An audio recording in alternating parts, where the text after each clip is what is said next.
Hello guys, magandang hapon sa inyong lahat.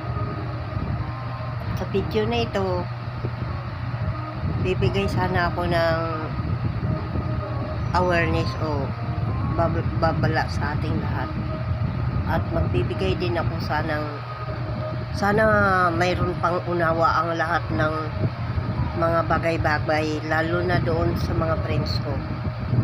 Kasi minsan hindi ninyo ako naunawaan, kaya galit kayo sa akin.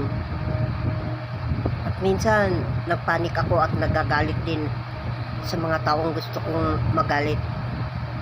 Pero bukod doon, dito kasi sa bahay, sa house ko, wala kasing privacy dito. Magkabukod kami ng higaan pero nagkikitaan ang mukha. Ganun yun. Kaya sana din kayo may mga pangunawa sa akin. Kung hindi ko naman kayo minsan sinasagot at hindi natutugunan ang inyong sa akin, humingi ako ng paumanhin doon. Maliban pa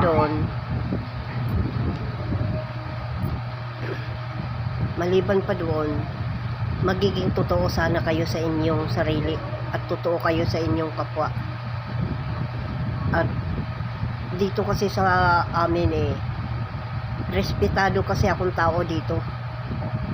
Maliban na respetado ako, kaya nag-iingat din ako sa aking mga ginagawa.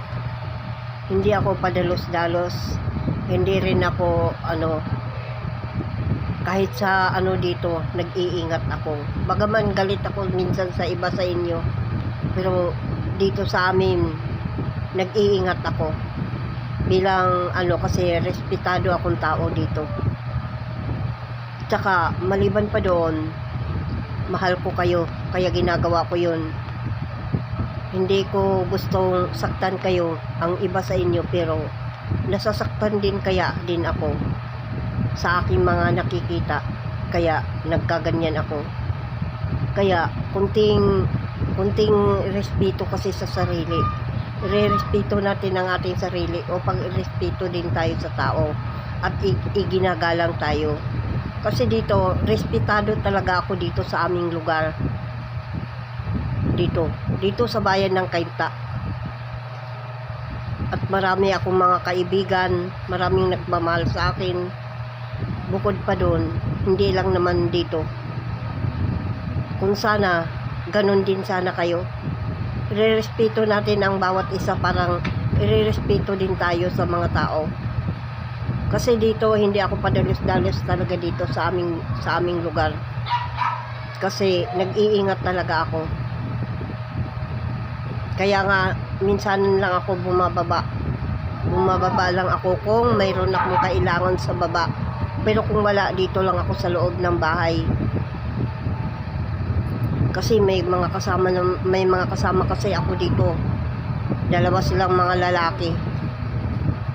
Kaya shout out sa inyong lahat at God bless you sa inyong lahat. Thank you for watching sa inyo. Lalo na doon sa mga sumusuporta sa akin. Bagaman minsan nagagalit ako sa inyo kasi kinukulit ninyo ako sa lalo na nagkukuntin ako. Pero okay lang. Kasi bilang naman ninyo sa akin tulong. Pero kunting lang kunti lang. Bye bye. God bless.